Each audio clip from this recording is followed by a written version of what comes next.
உங்களுக்கு உதவ யாரும் இல்லை, கை கொடுக்க யாரும் இல்லை. பொதுவாகவே இவங்களுக்கு யாரும் இல்லை அப்படிங்கிற நிலையில் இருக்கிறவருடைய சத்தத்தை யாருமே கேட்க விரும்ப மாட்டாங்க. பர்திமேயு சத்தம் போட்டதை ஸ்டாப் பண்ண. அதாவது இவன் இப்படி பிறந்தது யார் செய்த பாவம்? இவன் செய்த பாவமா?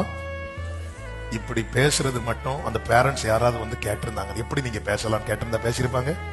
எனக்கு கேட்கறதுக்கு யாரும் இல்லை. உங்களை என்ன சொன்னாலும் கேட்கறதுக்கு யாரும் இல்லைன்னு நிறைய பேசுவாங்க. ஆனா நீங்க சொல்லுங்க, கேட்க மாட்டாங்க. ஆனால் என்ன ஆண்டவர் யார் தெரியுமா? உபத்திரவப்படுகிறவனுடைய உபத்திரவத்தை அற்பமா எண்ணாவது. ஆகாரின் சத்தம் ஆபிரகாமுக்கு கேட்கவில்லை, ஆண்டவருக்கு கேட்டது. அன்னாளின் சத்தம் ஏலிக்கு கேட்கவில்லை, என் ஆண்டவருக்கு கேட்டது. எசேக்கியாவின் சத்தம் ஏசாயாவுக்கு கேட்கவில்லை, என் ஆண்டவருக்கு கேட்டது. பவுலின் சத்தம் அனனியாவுக்கு கேட்கவில்லை, என் ஆண்டவருக்கு கேட்டது. பர்திமேயுவின் சத்தம் அவன் எதற்காக அழைக்கிறான் என்கிற சத்தம்